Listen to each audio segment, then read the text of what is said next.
Deus, assim diz o Senhor. Noemi tinha um parente de seu marido, dono de muitos bens da família de Elimeleque, o qual se chamava Boaz. Rute, a moabita, disse a Noemi: deixe-me ir ao campo para apanhar espigas, atrás daquele que me permitir fazer isso. Noemi respondeu: vá, minha filha. Ela se foi, chegou ao campo e apanhava espigas atrás dos ceifeiros. Por casualidade, entrou na parte do campo que pertencia a Boaz, que era da família de Elimeleque. Eis que Boaz veio de Belém e disse aos ceifeiros: que o Senhor esteja com vocês. E eles responderam: que o Senhor o abençoe. Depois Boaz perguntou ao servo encarregado dos ceifeiros: de quem é essa moça? O servo respondeu: essa é a moça moabita, que veio com Noemi da terra de Moabe. Ela me pediu que a deixasse recolher espigas e ajuntá-las entre os feixes após os ceifeiros. Assim ela veio e ficou aqui desde a manhã até agora. Só parou um pouco para descansar no abrigo. Então Boaz disse a Rute: escute, minha filha, você não precisa ir colher em outro campo, nem se afastar daqui. Fique aqui com as minhas servas. Fique atenta ao campo onde forem colher e vá atrás delas. Eu dei ordem aos servos para que não toquem em você. Quando você ficar com sede, vá até as vasilhas e beba da água que os servos tiraram. Então Rute se inclinou e, encostando o rosto no chão, disse a Boaz: por que o Senhor está me favorecendo e se importa comigo, se eu sou uma estrangeira? Boaz respondeu: já me contaram tudo o que você fez pela sua sogra, depois que você perdeu o marido. Sei que você deixou o pai, mãe e a terra onde você nasceu e veio para um povo que antes disso você não conhecia. O Senhor lhe pague pelo bem que você fez, que você receba uma grande recompensa do Senhor, Deus de Israel, sob cujas asas você veio buscar refúgio. Então Rute disse: meu caro Senhor, você está me favorecendo muito, pois me consolou e falou o coração desta sua serva, e eu nem mesmo sou como uma das suas servas. Na hora de comer, Boaz disse a Rute: venha para cá e coma do pão, molhe o seu bocado no vinho. Ela se sentou ao lado dos ceifeiros, e Boaz lhe deu grãos tostados e cereais. Ela comeu até ficar satisfeita e ainda sobrou. Quando ela se levantou para ir apanhar espigas, Boaz deu essa ordem aos seus servos: deixem que ela apanhe espigas até no meio dos feixes e não sejam rudes com ela. Tirem também algumas espigas dos feixes e deixem cair para que elas as apanhem e não a repreendam. E assim Rute esteve apanhando espigas naquele campo até a tarde.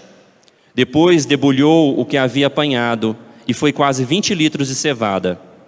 Ela pegou o cereal e voltou para a cidade. E a sogra viu o quanto de cereal ela havia conseguido apanhar. Rute também deu para sua sogra a comida que lhes havia sobrado, depois que ela comeu até ficar satisfeita. Então Noemi perguntou: onde você foi colher hoje? Onde trabalhou? Bendito seja aquele que acolheu você com tanta generosidade. E Rute contou à sua sogra onde havia trabalhado e acrescentou: o nome do homem com quem trabalhei hoje é Boaz. Então Noemi disse à sua nora: que ele seja abençoado pelo Senhor Deus, que não deixou de ser bondoso para com os vivos nem para com os mortos. E Noemi acrescentou: esse homem é nosso parente chegado e um dos nossos resgatadores. Então Rute, a moabita, disse: ele também me disse que eu posso continuar com os servos dele, até que eles terminem de fazer a colheita. Noemi respondeu: é melhor mesmo que você vá com as servas dele, minha filha. Não no outro campo, poderiam maltratar você.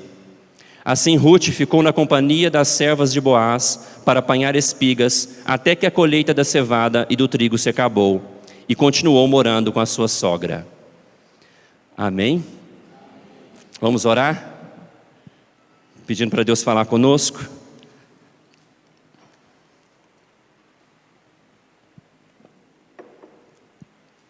Senhor, acabamos de ler uma porção da sua palavra. Que o Senhor fale conosco agora e nos ensina a viver para a glória do nosso resgatador Jesus. Amém. Era um sábado de agosto de 2007.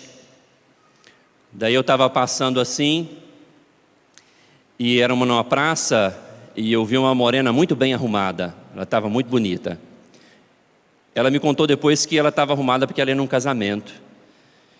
E eu olhei assim, fiquei tão impressionado que eu pensei assim, eu não posso deixar de falar com ela, porque pode ser que eu nunca mais a veja. Mas na minha mente começou uma batalha, você não está arrumado assim para ir lá falar com ela. Mas daí uma outra parte da minha mente lutava comigo e falava assim, vai lá falar com ela, que pode ser a última vez, você nunca mais vai ver ela. Daí eu fui lá falar com ela. Já são 14 anos de casado. Porque, se eu te perguntar, você lembra como conheceu o seu cônjuge? Como que você o viu ou a viu pela primeira vez? Está aí na memória? Então no próximo jantar de casais você conta pra gente, tá? Porque talvez os solteiros que estão aqui, já parou para pensar que talvez você já conhece o seu futuro esposo ou esposa? Talvez ele já passou pela sua frente. Porque hoje nós vamos ver, meus irmãos, que essa história que nós estamos meditando de Ruth, de a sua sogra, e agora entra um novo personagem. Qual é o nome dele? Boaz. E aqui nos conta que como que eles se conheceram pela primeira vez. Eles se conheceram porque ele viu a sua mulher, a sua futura mulher, aqui ainda não, né? Colhendo espigas. Foi o primeiro dia que eles se viram. Nós vemos que a narrativa, meus irmãos, que a gente está estudando esse livro de Ruth aqui nos nossos cultos, ela nos mostra que Ruth agora ela está na terra de Israel. Nós falamos a semana passada que ela escolheu o caminho estreito, que é um caminho de fé no Deus verdadeiro, é um caminho de renúncia, porque ela tinha oportunidades de arrumar um novo marido na sua terra. Como moabita em Israel, seria muito difícil ela conseguir um novo casamento. E nós vimos que é uma história também de amor. Esse caminho estreito que Ruth escolhe é um caminho de amor, porque ela fala, o teu Deus é o meu Deus, o teu povo é o meu povo. Ela está disposta a amar a Deus, amar o povo de Deus e amar para sempre a sua sogra. Então hoje nós vamos ver, meus irmãos, que ela, e o nosso tema é sob as asas do Senhor. Sob as asas é embaixo delas. Nós vamos ver aqui que também que é aquele jargão que o ditado popular diz, que Deus ajuda quem cedo madruga. É verdade. E nós vamos ver também que não há nada por acaso para aqueles que confiam no Senhor. Tinha uma música que dizia, né? O acaso vai me proteger quando eu andar distraído. Isso não existe para aqueles que têm uma aliança com o Deus verdadeiro. Não há acaso. Há sempre a providência nos decretos do Senhor. Porque, meus irmãos, agora diz que elas chegaram em Israel. Elas voltaram, mas nós sabemos que elas voltam agora de mãos vazias.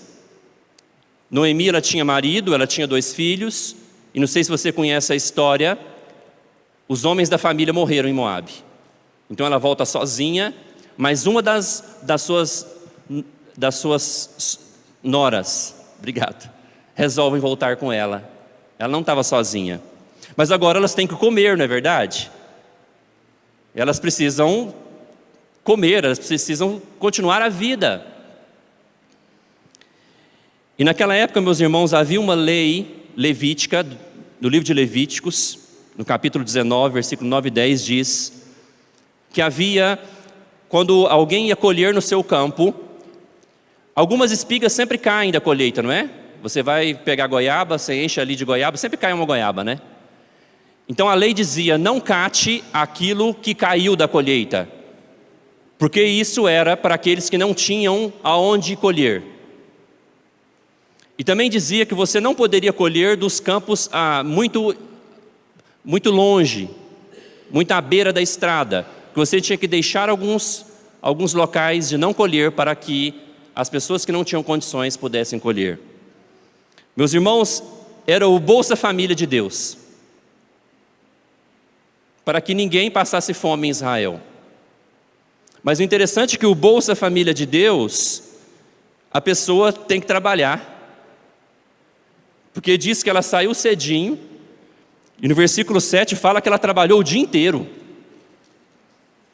Porque para a pessoa ter o sustento, a pessoa não tinha campo, a pessoa não tinha trabalho, ela não era umas servas de Boaz.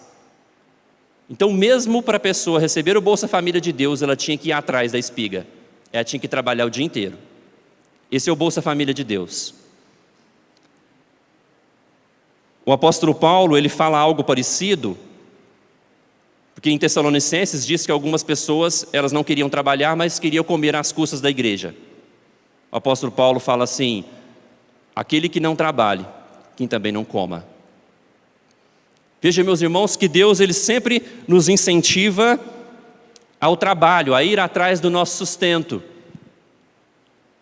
E veja que Deus abençoa pequenos começos. Olha o versículo 3, o pequeno começo delas. Ela se foi, chegou ao campo e apanhava espigas atrás dos ceifeiros. Até aí, só a parte A.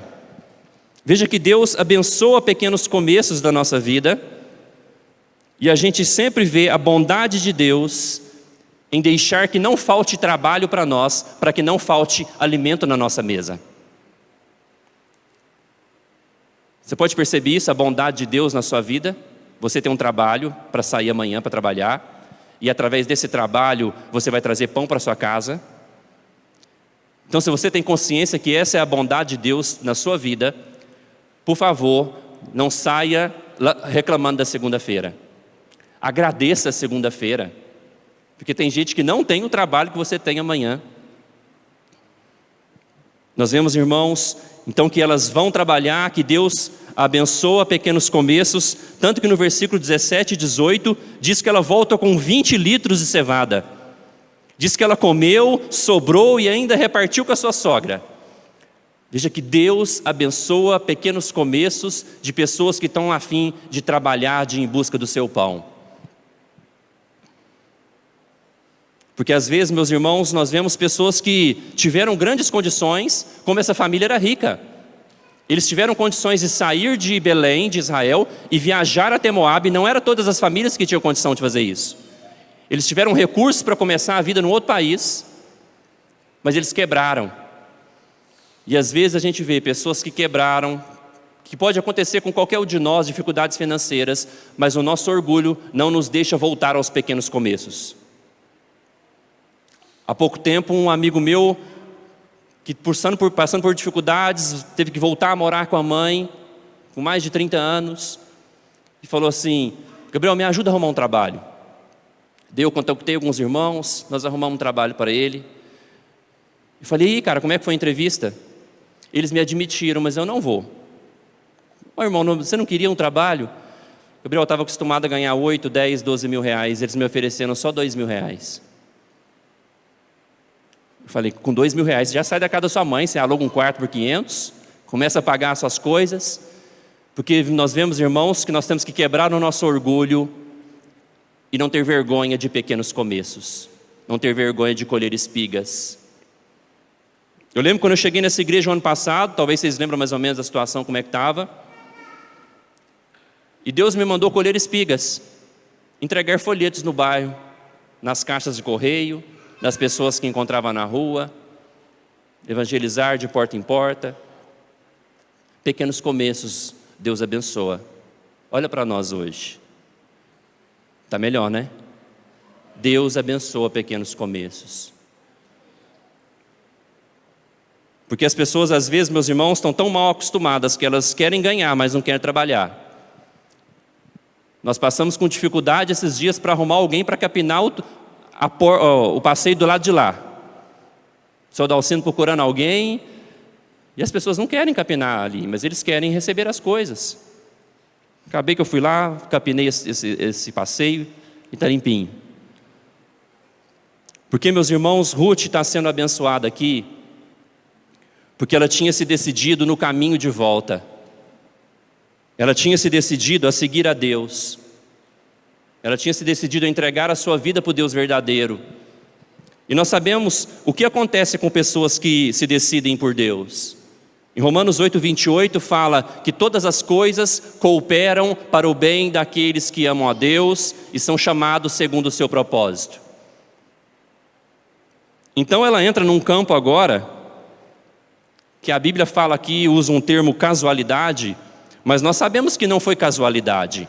Quando a gente vê um versículo na Bíblia, ou uma palavra, a gente tem que olhar a Bíblia toda para interpretar ele. Ela não entrou por casualidade. Essa foi a narrativa. Mas nós sabemos, meus irmãos, que ela não entrou no campo do seu futuro marido por casualidade. E vejam, meus irmãos, que ela foi bem tratada ali. Diz que os servos de Boaz eram bons trabalhadores, trataram ela muito bem. E isso me chamou a atenção, porque algum tempo depois, Ruth seria a patroa deles. Ou seja, cuidado a forma que você trata aqueles que estão abaixo de você, no emprego, no trabalho, pode ser o seu futuro patrão. Trate todos com honra, nunca feche portas, trate todos com dignidade, com respeito, não responda só a pessoas importantes. Já viu mensagem no WhatsApp? A gente vai escolhendo, né? Ah, não, esse aqui eu vou responder, esse aqui não. Não, responda a todos, trate todos com dignidade, porque pode ser o seu futuro patrão. Mas, meus irmãos, não foi casualidade, porque ali em Israel tinha milhares de campos. Ela poderia escolher milhares de campos, mas ela cai justamente no campo do seu futuro marido. A nossa confissão de fé, o nosso catecismo diz o que aconteceu. Você tem que ler esse livro, tá? O resumo da nossa confissão de fé, o Catecismo Maior de Westminster. A pergunta 18 fala o seguinte: quais são as obras da providência de Deus? As obras da providência de Deus são a sua muito santa, sábia e poderosa maneira de preservar e governar todas as suas criaturas e todas as suas ações para a sua própria glória. Deus governa as ações dos homens, de todas as suas criaturas. A pergunta 18 do nosso catecismo. Então o que nós vemos aqui? A responsabilidade humana junto com a soberania de Deus. Quem que fez ela entrar no campo do seu futuro marido? Deus, soberania de Deus, providência de Deus, decreto de Deus. Mas quem que acorda cedo para ir trabalhar? Ruth. Mas o Deus guia os passos dela.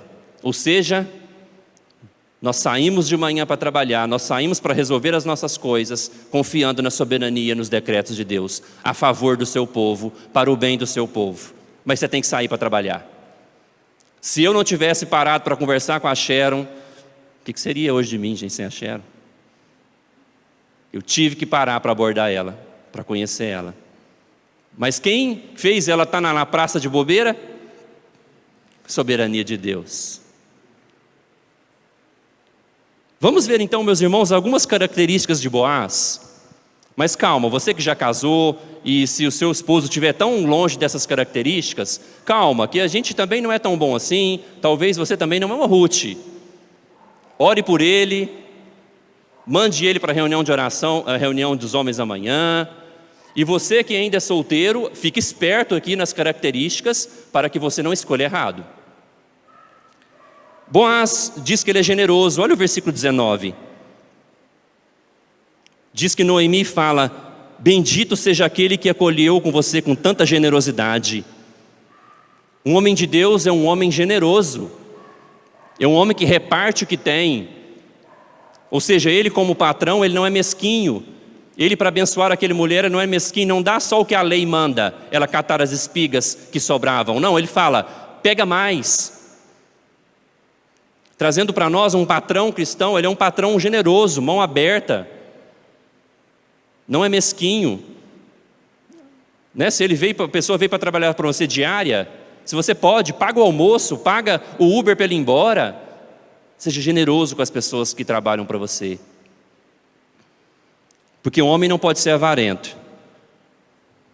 Porque um homem avarento talvez não paga nem o primeiro jantar. Homem avarento talvez não quer nem contribuir com a igreja, com os dízimos e ofertas. Fica atenta. Não é difícil de saber se é um Boaz ou não. Veja, meus irmãos, o versículo 4, que ele trata bem os funcionários. Versículo 4 diz que ele chega e abençoa os seus funcionários. Me parece aqui um homem de bom humor, que trata bem as pessoas. O fruto do Espírito em nós é essa paz, essa longanimidade, esse amor de tratar todas as pessoas bem, os funcionários, as pessoas. Veja, meus irmãos, o versículo 9 diz que ele é um homem protetor. Olha o versículo 9: fique atenta ao campo onde forem colher e vá atrás delas. Fica atenta. Eu dei ordem aos servos para que não toquem em você. Quando você ficar com sede, vá até as vasilhas e beba da água que os servos tiraram. É um homem que está preocupado com a integridade de Ruth. Dá ordem para os seus servos não abordarem ela no sentido desse assédio, Ele protege Ruth. E nós vamos ver no capítulo 3 que ele protege inclusive a reputação de Ruth. Ele está preocupado com o que vão falar dela. Ele é um homem que abençoa. Nós vemos que ele é um homem que conhece a Deus, porque ele fala que o Senhor esteja com vocês. Talvez daria para nós dar um curso de masculinidade bíblica só na pessoa de Boaz. Calma que talvez eu vou bolar um curso aí de masculinidade bíblica só nessa pessoa. Mas, meus irmãos, cá entre nós, vocês não acham que Boaz está muito gentil com Ruth, não? Ele está muito gentil com Ruth, não está, não? Porque olha o versículo 10. Então Ruth se inclinou e, encostando o rosto no chão, disse a Boaz: por que o Senhor está me favorecendo e se importa comigo, se eu sou uma estrangeira? Até Ruth acha estranho. Por que você está tão abençoando tanto assim? Eu sou uma estrangeira. Tinha outras servas ali, por que ele não tratava as outras servas com tanta atenção? Porque já nos mostra, meus irmãos, que Boaz gostou de Ruth. Ele olhou ela a primeira vez e se interessou. E logo no primeiro dia ele já demonstra interesse. Mulheres, fica uma dica. Quando os rapazes estão interessados, eles definem logo, tá? Inclusive, casa logo. Por quê? Quando a gente encontra uma Ruth, a gente não quer perder, não. Fica atenta. Mas vamos também a algumas características de Ruth, porque senão fica pesado só para nós, homens? Diz que Ruth é trabalhadeira. Ela sai de manhã para trabalhar, para catar espigas. Ela não tem orgulho, não. Hoje parece, as meninas orgulhosas, aí esse trabalho. Ela não tem orgulho, ela vai de manhã catar o que sobra. Rapazes, então dá uma olhada aí, se a moça ajuda a mãe, ajuda a avó, a arrumar a casa, a fazer uma comida legal. Dá uma olhada. Dá uma olhada se a moça, ela vem para a igreja para limpar a igreja. Hoje nós tivemos uma Ruth aqui limpando a igreja, ontem. A igreja está limpinha, você está vendo? Porque teve uma Ruth aqui ontem, limpando a igreja. Fica atento, rapazes. Ela é grata, ela está agradecendo a Deus, Versículo 13 mostra essa gratidão dela ao Senhor, a gratidão dela.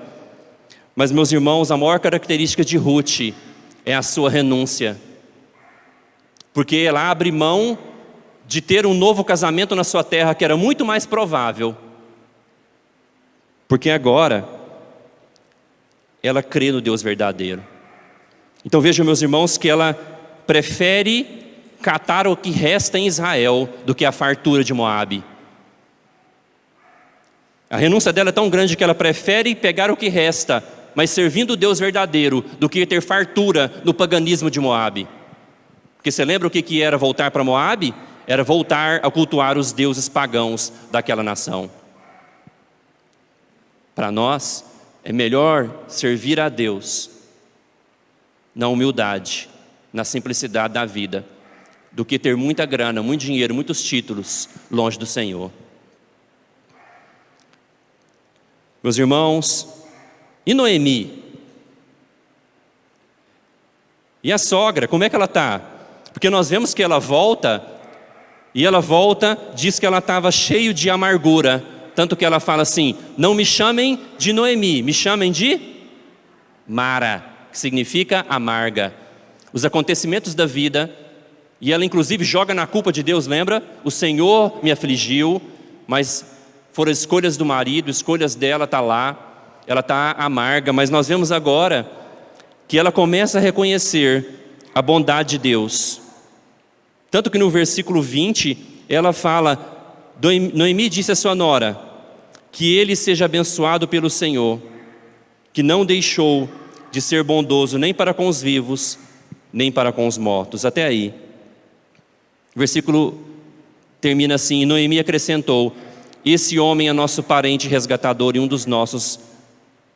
Esse homem é um do nosso parente chegado e um dos nossos resgatadores. Veja que agora ela começa a ver a bondade de Deus na vida dela. Que ela não está voltando sem nada. Que ela tem Deus, que ela tem a sua sogra com ela, e que ela tem agora a provisão de Deus na vida dela. Ela começa a agradecer a Deus em tempo todo. Mas ela nos dá uma informação muito importante, meus irmãos. Ela fala que Boaz era um dos resgatadores. Vou explicar o que é isso. Naquela época tinha a lei do resgatador da propriedade, para que ninguém do povo de Deus falisse e perdesse os seus bens. Então, se você perdeu a sua propriedade, a lei do resgatador dizia o seguinte: um parente mais próximo que tivesse dinheiro, compraria de volta o seu campo e daria para você de volta. Entenderam? Essa era a lei do resgate, da propriedade perdida por alguma dívida. Mas também, meus irmãos, tinha a lei do levirato. A lei do levirato era o seguinte: se o marido da mulher morreu e ela não tem filhos homens, um irmão mais próximo ou um parente mais próximo tinha que casar com ela para gerar nela um filho, um descendente. Então o resgatador tinha esses dois simbolismos: alguém que resgatava a propriedade perdida e alguém que tinha que casar com a viúva para continuar o nome do falecido. Mas nós vemos aqui que Noemi, ela já tinha muita idade para casar. Ela fala para suas noras quando ela está voltando. Ela fala: eu já sou velha, eu não posso ter mais filhos para vocês casarem com ele. Então Boaz, o resgatador, não pode casar com Noemi por causa da idade dela. Então com quem que ele vai casar? Com Ruth. Tudo na providência soberana de Deus. A vida delas, meus irmãos, vai mudar. Mas a vida delas vai mudar não por causa dele. Boaz é apenas um instrumento de Deus na vida dessas mulheres para transformar a vida delas. Porque Boaz, ele atende aqui como uma espécie de arquetipo de Cristo. O que é um arquetipo? Como uma tipologia do Senhor Jesus. Porque o verdadeiro resgatador e que muda a nossa vida é aquele que ela está descrevendo no versículo 12. No versículo 12, diz o seguinte: o Senhor que pague pelo bem que você fez, que você receba uma grande recompensa do Senhor, Deus de Israel, sob cujas asas você veio buscar socorro. O verdadeiro resgatador da vida delas e o nosso resgatador, ele tem um nome. E aqui nós vemos, meus irmãos, que a fé de Ruth começa a ser recompensada. Como diz no versículo de Hebreus capítulo 11, versículo 6, que sem fé é impossível agradar a Deus. E Ele se torna o nosso galardoador. Versículo 6, daqueles que o buscam. Deus agora está sendo esse galardoador porque ela creu. E veja, meus irmãos, que o nosso testemunho conta. O nosso testemunho conta, porque no versículo 11, ele vai dizer que ele ouviu, ele fala: Boaz, já me contaram tudo o que você fez pela sua sogra, depois que você perdeu o marido. Sei que você deixou pai, mãe e terra onde nasceu e veio para um povo que antes disso não conhecia. Ele ouve a história dela. Ele ouve sobre a renúncia dela. Ele ouve sobre o amor dela pela sua sogra. O nosso testemunho conta, irmãos. As pessoas veem a forma que nós trabalhamos. As pessoas veem a forma que nós servimos uns aos outros. As pessoas, quando quiserem nos conhecer de verdade, têm que ver como que nós somos na segunda-feira, em casa, no trabalho. O testemunho dela conta.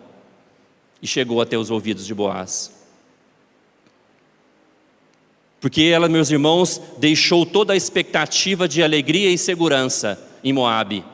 Porque naquela época, meus irmãos, a única expectativa da mulher era ter segurança e alegria num casamento. Hoje não é bem assim, né? Mas naquela época era isso. Mas ela veio buscar segurança onde? Que nos fala o versículo 13. Ela veio buscar refúgio debaixo das asas do Senhor. Veja, meus irmãos, que ela deixou o pai, mãe e a sua terra por amor a Deus. Coloca para mim aqui Mateus 19, 29, por favor. O que Jesus disse com quem faz isso? Mateus 19, 29. E todo aquele que tiver deixado casas, ou irmãos, ou irmãs, ou pai, ou mãe, ou filhos, ou campos, por causa do meu nome, receberá muitas vezes mais e herdará a vida eterna. Ruth deixou tudo para seguir o Deus verdadeiro. E Jesus fala que aquele que deixa tudo por Ele, além da vida eterna, vai ter a recompensa do Senhor nessa terra. Não tem como, meus irmãos, seguir a Deus, seguir a Jesus, sem renúncia por amor dEle. E Ruth agora está começando a ser recompensada. Porque ela deixou de buscar segurança num casamento para buscar segurança no Deus verdadeiro, debaixo das asas dEle. Aonde está então, meus irmãos, a sua segurança? Em quem ou em que você confia? É alguma pessoa? É no seu trabalho? Aonde está a sua expectativa de alegria? Se não for no Senhor, isso é uma idolatria. Idolatria a gente pensa que é apenas nos prostrar perante uma imagem, né? Mas não, idolatria é quando eu amo algo, confio algo, tenho expectativa de algo supra a minha vida mais do que o Senhor. Portanto, a pergunta hoje cabe para nós: aonde está a sua segurança? Aonde está a sua alegria? Você confia nos seus bens, na sua aposentadoria, no seu dinheiro? Qual é o seu porto seguro? Em qual asa você está debaixo? Você estaria disposto a uma renúncia como essa, para se refugiar debaixo das asas do Senhor? Renunciar ao pecado, renunciar falsas seguranças, renunciar falsas alegrias? Você estaria disposto a terminar um namoro se você vê que não é um Ruth, não é um Boaz, para não dar problema lá na frente? Estaria disposto? Ou esse relacionamento é o motivo da sua alegria? Você estaria disposto a pedir demissão de um emprego que você ganha muito bem, mas nesse emprego te leva a desobedecer a Deus, te leva a mentir, te leva a ajudar no suborno? Você estaria disposto a renunciar a esse emprego? Você fala, mas como assim? Eu sustento a minha família com esse emprego? Não, meus irmãos, não busque refúgio em algo, busque refúgio no Senhor. Não busque alegria num relacionamento, busque alegria no Senhor. Senão você vai buscar e nunca encontra.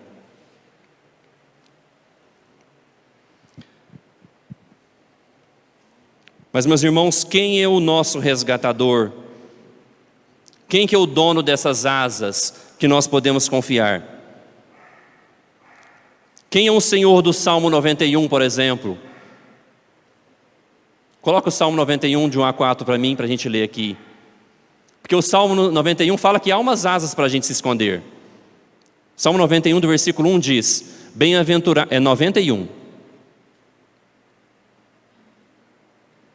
Salmo 91, por favor. Salmo 91 diz, o que habita no coração do Altíssimo e descansa à sombra do Onipotente. Diz ao Senhor: meu refúgio e meu baluarte, Deus meu em quem confio. Pois Ele te livrará do laço do passarinheiro e da peste perniciosa. Cobrir-te-á com suas asas, com suas penas. Volta, por favor.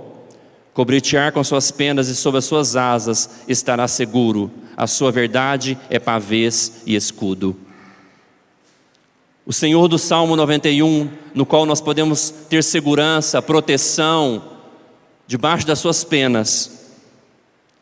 Ele está lá em Mateus, versículo 23, capítulo 23, versículo 37. Mateus 23, 37, diz o seguinte: Jerusalém, Jerusalém, que matas os profetas e apedreja os que te foram enviados. Quantas vezes quis eu reunir os teus filhos, como a galinha junta os seus pintinhos debaixo das asas, e vós não o quisestes. O nome dele é Jesus. Jesus é o nosso resgatador. Jesus é o Deus Altíssimo, no qual nós podemos esconder debaixo das suas asas e encontrar todo o refúgio, toda a segurança que nós precisamos. Porque Jesus não nos protege apenas do maligno. Jesus não apenas nos perdoa os nossos pecados, Jesus nos protege acima de tudo da ira de Deus. Quando a ira de Deus vier sobre os homens, todo aquele que estiver debaixo das asas de Jesus não será atingido. É disso que o Salmo 91 está falando. Que nós podemos encontrar descanso debaixo das asas de Jesus. Ele é o nosso refúgio verdadeiro. Então Jesus, ele fala ali para Jerusalém: eu quis colocar vocês como pintinhos debaixo das minhas asas, mas vocês não quiseram, vocês apedrejavam os profetas. Então hoje, você quer entrar debaixo dessas asas do Senhor? Ou você vai apedrejar o profeta?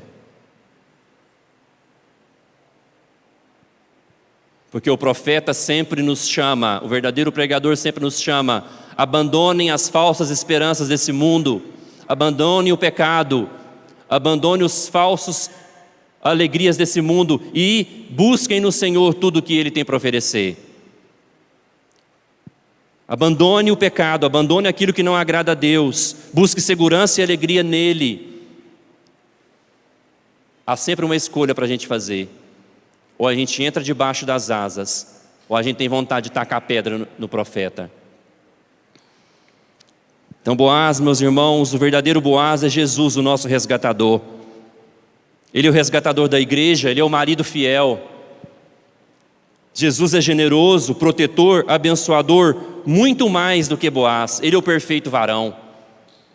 E ele recompensa a todo aquele que nele confia. Glória a Deus por isso. Jesus é o nosso resgatador, o perfeito marido da igreja, que sempre faz o bem para ela. Então, homem, se hoje você está tentado a ser como Boaz, você tem que ir amanhã na reunião de homens, para você aprender mais. Não falta amanhã, para você aprender mais como ser um verdadeiro homem segundo a Bíblia. E mulheres, se você se sentiu tentada a ser uma Ruth, você tem que vir aqui dia 20, sábado, 1h da tarde. Vai ter um evento da SAF aqui. Dia 20 nessa igreja, no sábado. Mulheres, venha ser uma Ruth, aprender, ouvir a palavra de Deus. Portanto, meus irmãos, eu pergunto hoje se você já entrou debaixo dessas asas do refúgio. Se você já está debaixo dessas asas do refúgio. Se você já está, meu irmão, eu não sei o que você está passando, mas fique em paz. Descanse, porque essas asas são poderosas para proteger os seus pintinhos. Se você entrou, você está protegido pelo Senhor. Não há nada por acaso na sua vida. Há toda a providência de Deus. E toda a providência de Deus coopera para o seu bem. Coopera para que você o conheça mais. Faça então seu simples trabalho de colher espigas. Faça seu simples trabalho de fazer as suas orações todo dia. Faça seu simples trabalho de ler a Bíblia para conhecer a vontade do Senhor. Que o Senhor vai prosperar essa busca sua por Ele e vai prosperar a sua vida. Afinal, como diz, se o Senhor não edificar a casa, em vão nós trabalhamos. E a boa notícia hoje é que o Senhor, Ele decretou o nosso bem. E se você ainda está em Moabe, entende quando eu falo Moabe? Se você ainda está longe de Deus, se você ainda está na terra pagã, se você ainda não é um cristão, eu tenho uma boa notícia para você hoje. Se você tem fé no Senhor, você pode vir. Que essas asas são tão grandes que sempre cabe mais um. Você pode vir com fé. E é até bom que quanto mais gente debaixo das asas, fica mais apertadinho e a gente vive mais em união. Pode vir, venha com fé, deixe Moabe. Não há alegria verdadeira no mundo, não há alegria verdadeira no pecado, não há alegria verdadeira e segurança na sua força, no seu braço. A qualquer momento você pode perder tudo, como essa família. Busque segurança debaixo das asas do Altíssimo, do Senhor Jesus. Se você tem fé, venha hoje com fé, venha. Você é bem-vindo. Se você está vindo de Moabe, você é bem-vindo. Eu vim de Moabe para essa igreja em 2005 e fui muito bem recebido. Pode vir que tem espaço para mais um, porque as asas são muito grandes e poderosas. É do Senhor.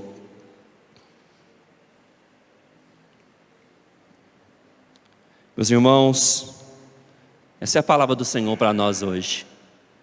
Descanse debaixo das asas do Senhor. Oremos.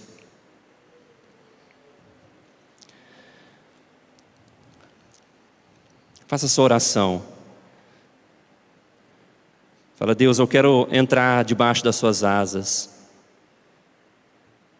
E fala, Senhor, eu quero confiar que eu estou debaixo dessas asas. E há refúgio para mim, há proteção para mim. E se você ainda não entrou, entre hoje, creia. Creia que só há segurança no Senhor Jesus. Só há vida eterna no Senhor Jesus.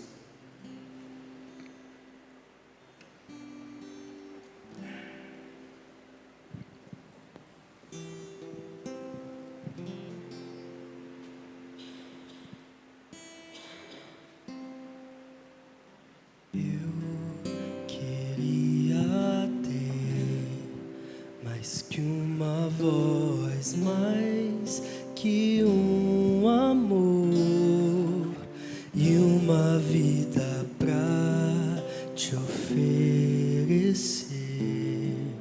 pois tu és muito mais que eu possa ter em meu ser. Tu és o autor, aquele que pintou com perfeição a vida. Tu és o Senhor, aquele que me amou e és o meu Deus, meu Senhor.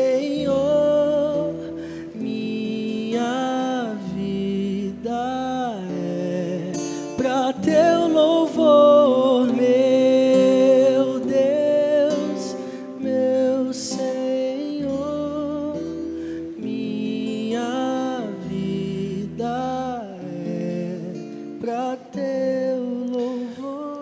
Amém, Senhor, que essa música seja uma verdade no nosso coração, que a nossa vida seja para o teu louvor, que nesse momento da ceia o Senhor aviva a nossa fé, nos lembra do teu sacrifício e alimenta a nossa alma, em nome de Jesus. Meus irmãos, sua